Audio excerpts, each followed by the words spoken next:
Hello, and welcome to Ending Physician Overwhelm. I'm your host, Dr. Megan Mello. I'm a family and obesity medicine physician, as well as a certified life coach for physicians. In this podcast, we talk about how the learned habits of people-pleasing, perfectionism, and a lack of boundaries show up in our lives and how they contribute to burnout, exhaustion, and overwhelm. The healthcare system is broken, my friends, but let's not wait for it to be fixed in order to feel better.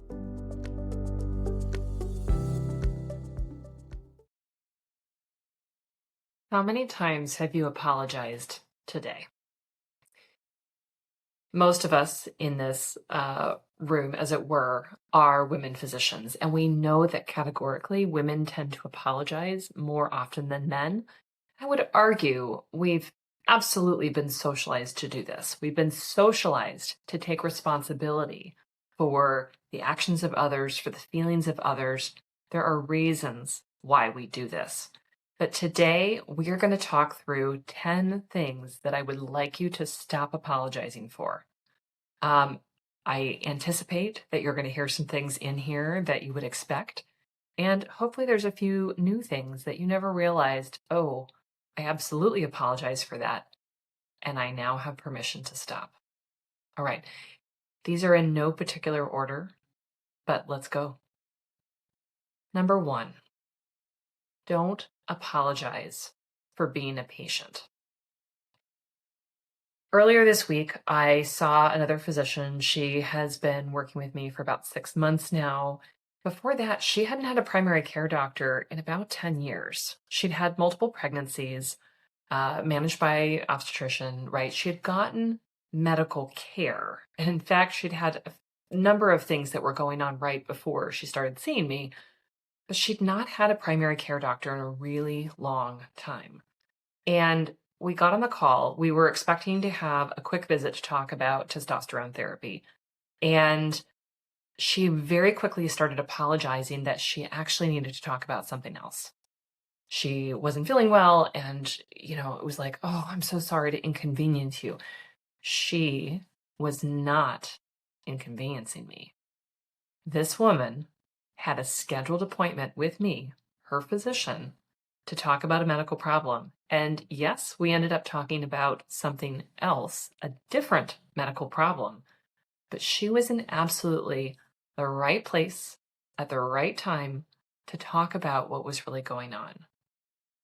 And she still apologized. Now, I see this so frequently. I've absolutely done it myself. Let's stop apologizing for being the patient. When you are the patient and you're used to being on the other side of the exam room, the other side of the hospital room, the other side of the operating table, it is your turn to be the patient. You are a dangerously highly informed patient. You are a patient nonetheless. Let other people take care of you. I also have to tell women physicians and nurses and other healthcare professionals that I see, hey, when you get up from your pelvic exam, don't clean up the table. That's not your job. I tell them, I want you to leave it all right here. That's not your job. And they laugh because if I don't tell them that, they are going to fold everything up, clean the table for me. That is not their job. They are being the patient. So don't apologize when it's your turn to be the patient. Number 2, related, but don't apologize for having a body. When we apologize for having a body, and particularly for having something going on with our body that is, disruptive in some way, because that happens. When we apologize, we are acting as though we are inconvenient to somebody else. We need to let that go because that thinking tends to trickle down into everything else. If you are a surgeon and you are heavily pregnant, you are not going to be operating quite the same way. And yeah, it is possible that you are going to need to stop operating before. We don't need to apologize for that. We just need to accommodate. If you are sick and you are taking care of patients because you did not feel like you could call out, I would like to invite you to start using your sick days, right? Because us being sick is us not being in our best capacity. And depending on the severity of whatever is going on, you may need to call out. I remember a couple years ago now, I had my first migraine. Thankfully, this is not something I've experienced before, and I don't think I've had one since. But I knew exactly what it was in the moment. And I knew that I was not going to be able to continue work that day, right? Staring at a screen under fluorescent lights, I was not going to be able to do it. It was inconvenient. I chose to go home because it wasn't going to work, right? That is a particular example. But we all have bodies. We all need to take care of our bodies sometimes. Inconvenient things are going to happen to our bodies just as they happen to other people, right? Do not apologize for it. And the corollary is take a sick day when you need it. Similarly, don't use your vacation days for colonoscopies, right? Use your sick days. Now, I know that some of us don't have sick days and vacation days, right? We have PTO, right? It's all in one bucket. I can't fix that. But when you are having medical appointments, you can use sick time in order to make those happen. And some of the time, to take care of your human self, you are going to need to take FMLA. It is important that we take care of our own bodies, because if our own bodies are not operating optimally, if we are not getting the help and care that we need, we will not be in a good position to be able to take care of the other humans, right? That is what we are needed for. We got to do it. I was just going to say AI won't be able to do that. That's a whole different, that's a whole different rabbit hole. Regardless, we need you to be in good shape, in good form. We need you to take care of your human body. Number 3, don't apologize for making a choice that's right for you, especially about a big decision. When you decide that you are no longer going to work for the place that you are working, or that you are going to move to be closer to family because you need more support, any big decision like that, you are going to take a promotion. Don't apologize for making a choice that is right for you. It is okay to be empathetic, because we know that our choices will sometimes affect other people, right? We can have empathy without apologizing, right? When we apologize as though the other person, their inconvenience should outweigh our own decision, our own preferences, the way that we have come to the decision that we have. Again, we are making ourselves smaller. We are making our own needs irrelevant. We're not going to do that anymore, right?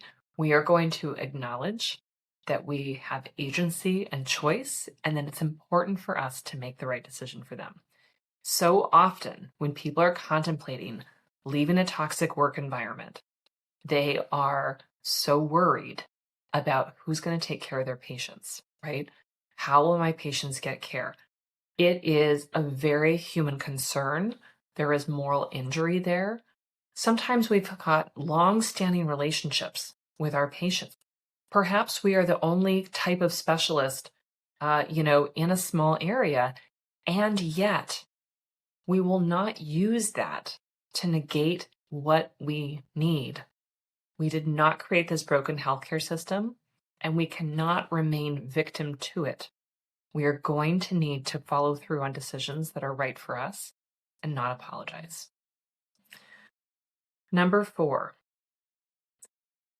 don't apologize for medical uncertainty. A lot of the time, there are going to be a lot of uncertain things going on, right? Your patient comes in with 5 weeks of cough, and you hear them coughing, and it sounds bad.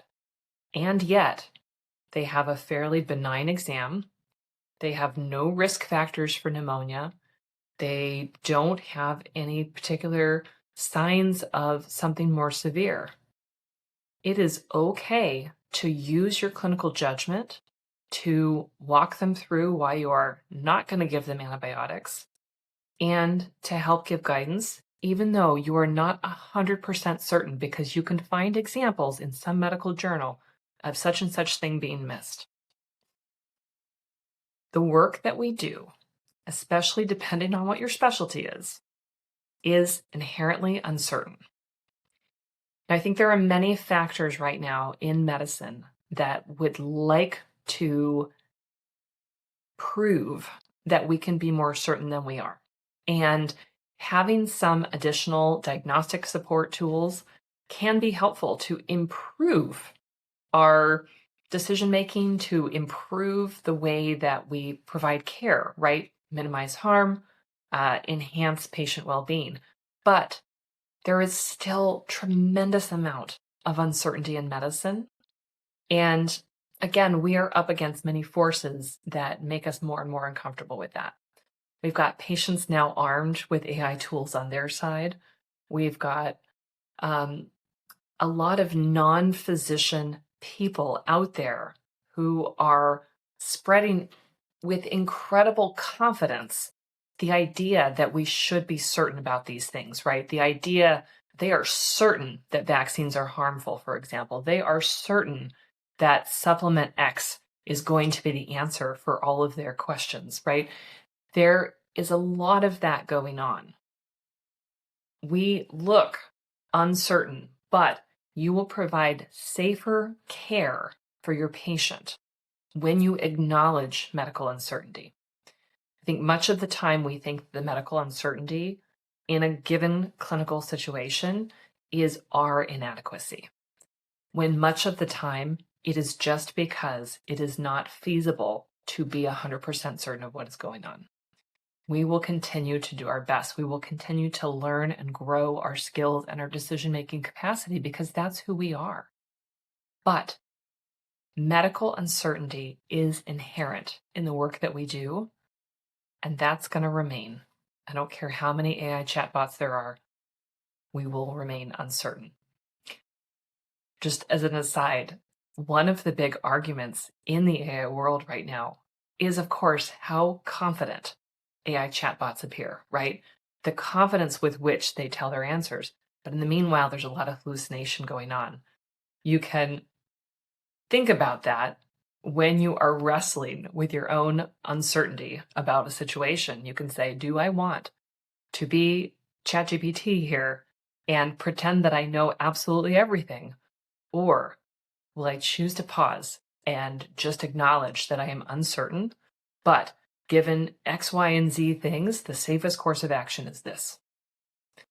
We will help our patients. They don't have to like it. It's okay. And some will not. And we will not hold ourselves hostage to that because uncertainty is everywhere. Number 5, don't apologize for having healthy boundaries. When you say no to something, don't apologize. When time has run out, right, we can find empathetic ways of saying, we can say, unfortunately, that's all the time that we have for today. When you are not going to treat somebody through the patient portal, you can say, thank you for this question, thank you for this information. We're going to need a visit for this. It's uncomfortable, but unless you have healthy boundaries, life in medicine will not improve. There isn't any way around that because we have created this world where, in theory, it seems like we should be available 100% of the time and for 100% of the reasons, right? As primary care, we get all of the messages, right? We get people emailing about, or portal messaging, whatever, about chest pain, about horrible depression or feeling suicidal, right? Potentially dangerous medical side effects. But also they want treatment for their rash, their burn, right? This quote unquote sinus infection that they develop. And they know it's a sinus infection because last time they definitely got antibiotics and it definitely got better, right? There is a lot of that. There is a lot of expectation. There is a lot of demand within the system. there is not the capacity or really the safe practice to be able to adequately address all of those concerns in the portal. What we will need to do is to develop language that is not an apology, but it is a thoughtful, empathetic explanation of what needs to happen next. Thank you for this information. I'm sorry to hear that you're feeling poorly, but we're not going to be able to treat this in this way. Please schedule an appointment. Please go to urgent care. Whatever we need to say, we can express empathy. We can express sorrow that they're feeling poorly, but we're not going to apologize for our decision to not treat them through the portal, right? Or to not overstep our timing if we need to move on to the next thing. This sucks, right? It sucks that we have to be so boundaried and that we have to develop this skill because we feel like we are not being generous. But in order to be able to continue to provide care, we need to have healthy boundaries.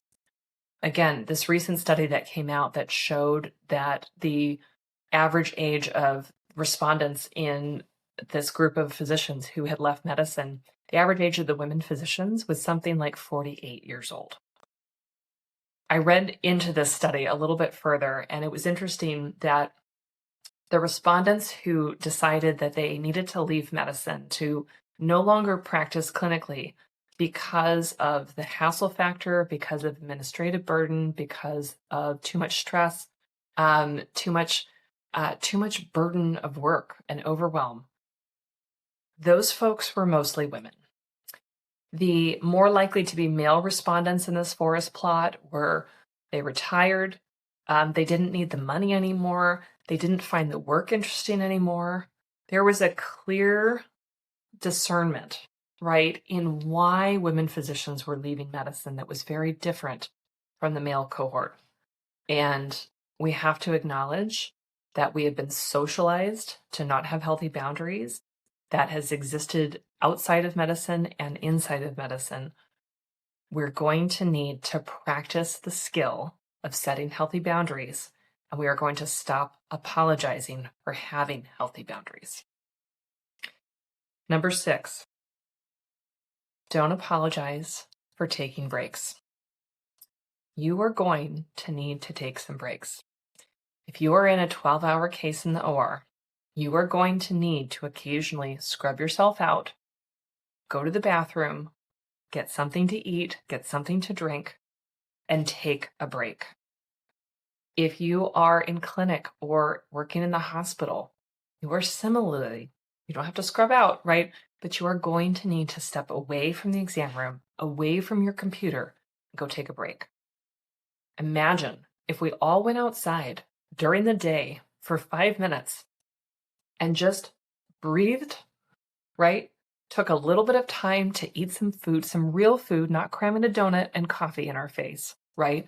But to eat some real nourishing food and take care of ourselves. Beyond the day, we are going to need to create real spaces for rest. Weekends, or whatever your time off looks like, if it's not structured in a standard Monday through Friday type fashion, right? We need to take advantage of the time that we have off. We need to take regular vacations. We need to take our sick days when we need them, right? We need to make sure that we're getting appropriate medical care ourselves. We need all of those things in order to be whole, healthy humans and to be able to show up to work every day. So don't apologize for taking breaks, but take them. So often it can be a challenge because a lot of organizations require you to put in your time really far in advance. If that is the rule, do it, but also have no qualms about using your sick time appropriately. Number 7, don't apologize for the behavior of other people unless it is truly under your management. Now, we know that people love to come in and share their terrible experiences about scheduling, about their experience in the lobby, about other physicians that they've seen or other healthcare workers that they've experienced care with, right? And they just love, love, love, love to tell us as though we run the place. Most of us are not in that position where we are directly supervising anyone. We can again be empathetic. We can encourage the patient to share their experience, right? We can hand them the comment cards, right? We may be just as stressed at the things that are going on that are not under our direct control. It is okay to be empathetic, but not to apologize as though you are the person responsible. We don't have to be trying to avoid blame or deflect. We can simply just acknowledge we do not have control over that and help the patient to be able to express it, right? Hopefully we can steer them away from spending all of our time in the visit complaining about all of the things, right? Because that can absolutely happen and does happen quite easily. Have it available to be able to direct the patient to the right place. I hear you. That sounds like it was a really difficult experience. The best way for us to address that is if you'll write it down on this comment card and submit it. Here is the QR code for you to give some feedback.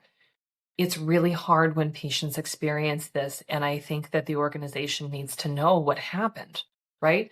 You are expressing empathy, but you are not taking personal responsibility. Now, some of you listening may be in a position where you are directly responsible for the activities of the other people, right? Perhaps you own the clinic. Perhaps you are a team lead or in some capacity responsible for. Okay, that is a different circumstance and you should take the appropriate action. But most of us have no control over the other people who are providing the care. We can, again, ask the patient to give the feedback more directly to the people who need to hear it. We can pass the feedback on, hopefully in a caring way, to the people that need to have that feedback. But let us stop carrying the burden of feeling like it is our fault, that it is our responsibility, because most of us do not have that position, and we need to stop just letting that burden us. Number 8, don't apologize for having emotions. Now, we have spent a lot of time learning how to compartmentalize our feelings, and there is absolutely a need to do that because it would not be appropriate necessarily to sit there and have your feelings come out at a time when you are supposed to be focusing on something else. Now, there may absolutely be behavior coming at you that is over the line and needs to be addressed, right? The patient who is threatening or violent or just being incredibly rude or hateful in some way, we have an appropriate emotional response and we need to take a relatively neutral action against it, right? To say that's not an okay thing to say, to get help and support. That is not what I'm talking about. What I am talking about is that you have normal human emotions just like all the other humans. You've been taught to compartmentalize them, but most of the time we have not been taught or encouraged to help ourselves be able to process and work through emotions, right? We've been taught to suppress them. We've been taught to stay neutral, to stay calm, right? To be professional. There is a time and a place for your anger. There is a time and a place for your sadness, your grief, your frustration, your resentment, your joy, your curiosity. Figure out how you can allow those emotions to be present, to be able to understand them better, to be able to do some of the thought work that we talk about frequently, connecting our thoughts, our emotions, and our actions, right? To be able to be more fully present humans. But Don't apologize for having the feelings. If something is making you feel frustrated or angry, we don't need to apologize for that. Ideally, we are going to be able to recognize that we're in a heightened emotional state, to be able to do what we need to do to continue in the situation, right? If we need to stay in the care experience, right? Let's figure out how to ground ourselves so that we can take care of what needs to be taken care of. But let's also have at least a small practice that we can do later where we can understand those emotions and allow them to be there, to understand ourselves better, and to not apologize for having felt that way. This is some of the most challenging work that we do as humans, I think, in the middle of our lives, right? Is being able to realize that we can no longer stuff all the feelings down, but also to be able to learn, how do I process difficult emotions in a healthy way? How do I let myself have the feelings without making myself wrong for them? How do I let myself have feelings without trying to numb them away, right? With compulsive behaviors like alcohol or stress eating or doing something that is otherwise against what we want to be doing, right? We need to learn how to handle our emotions. Some of us probably didn't struggle with that, but the rest of us, we're here, right, doing this work together. But we will not apologize for having feelings. It's okay to be angry. It is appropriate at times to feel frustrated or resentful. We can process those. We can understand better. We can figure out where those boundaries need to be, right, to help ourselves, or where we need to make a different decision in order to take care of ourselves, referencing back, but we won't apologize for feeling those ways. Number 9, don't apologize for having preferences, wants, and desires. Now, I could throw for having needs in there. I hope that that goes without saying, but it's also okay to have preferences, wants, and desires. Again, this is an area where often women in particular have been socialized to not express the things that they want, the things that they prefer. When we are able to express the things that we prefer, want, or desire, we are communicating and we are giving the other people a better opportunity to understand us and to be able to help us to optimize the situation, right? If you are a surgeon and you prefer a certain instrument because it allows you to do surgery better, it fits your hand better, whatever the things are, state that. Are you going to get your preference 100% of the time? I imagine not, right? But when you can communicate that you do have a preference, and possibly you might need to explain what is the reason for that preference, you give people the opportunity to better understand and better fit your needs. And people taking care of you, helping you to operate more efficiently, more, with better tools to do the job that you need to do is a good thing. When we don't express a preference, a want, a desire, we are not letting ourselves use our gifts and talents in the way that we need to. We are not going to be able to perform quite as well, right? Again, this is not about necessarily having your preferences, wants, and desires all met all of the time. That's not a normal human experience. But when we are able to communicate that, right, we will feel more balanced, we will feel more supported, and people can understand where we're coming from. People are not in our heads, right? We assume that everyone understands what we're thinking, why we have that preference in the first place, how this thing would make it easier for us to do that thing that we need to do. But people are not in our heads. Sometimes we will have to speak those things out loud. All right. And number 9, don't apologize for your excellence. Every woman physician who makes it through the rigors of medical training is bringing excellence, bringing special skills and talents. They're not all going to be the same. right? But the things that make you excellent do not require apology.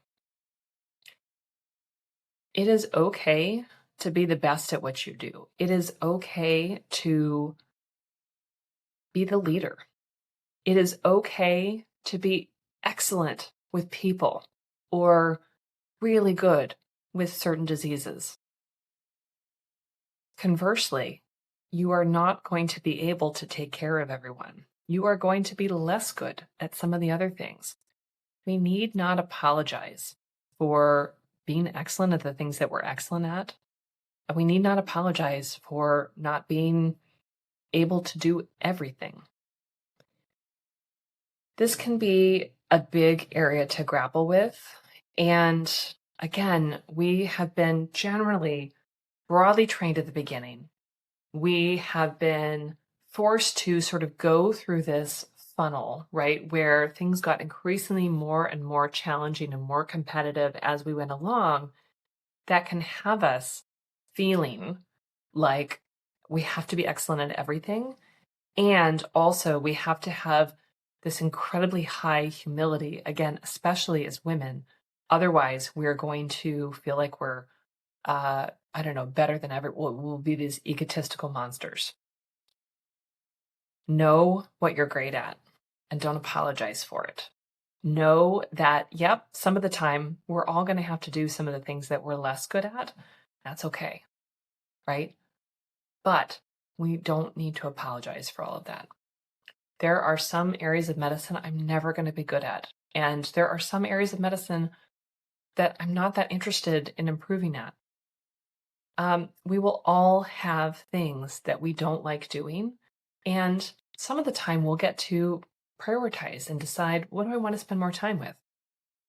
I enjoy spending more time being able to, have relationships with people and really focus on, cardiometabolic health and menopause care and some of those things. That has not always been my focus, but it is my focus right now. And I love that. I'm good at it. I choose to spend more time with that. That means that I have less time for some other things. I don't need to apologize for that, right? Our interests, our gifts, our talents, things will shift over time. People will recognize your excellence in one area and perhaps want it to be over in this other area. That's normal. That's just human, right? We tend to sort of idolize. But we no longer need to feel like our excellence in one area is a problem, that our specialness is a problem. It's not. Don't apologize for that. All right, I'm going to run back through the list of things that we are going to stop apologizing for. Stop apologizing for being a patient. Don't apologize for having a body. Don't apologize for making a choice that's right for you. Don't apologize for medical uncertainty. Don't apologize for having healthy boundaries. Don't apologize for taking breaks. Don't apologize for the behavior of others when it's not truly under your management. Don't apologize for having emotions. Don't apologize for having preferences, wants, and desires. And don't apologize for your excellence. I think that if we can all really cultivate this mindset together, that we can own our gifts and talents, that we can own our limitations, that we can own having bodies and preferences and choices that don't align with everyone else, that having healthy boundaries is important, that taking breaks is important. Can you imagine what all of those things together might produce for you in your life? It's exactly the right work to be doing. All right, my friends, that is what we have for this week. Let me know which one really resonated with you. I'm sure that for different folks, right, some of these are going to hit differently. You can always send me a message. I'm Megan at healthierforgood.com, or DM me on Facebook or Instagram. You'll find me there. All right. Until next time, take care.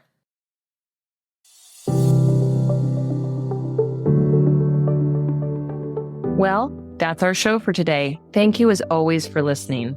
To learn more about my coaching programs, head to www.healthierforgood.com. And if you love this podcast, please drop us a review on iTunes or support the show by clicking the link in the show notes. Until next time, take care.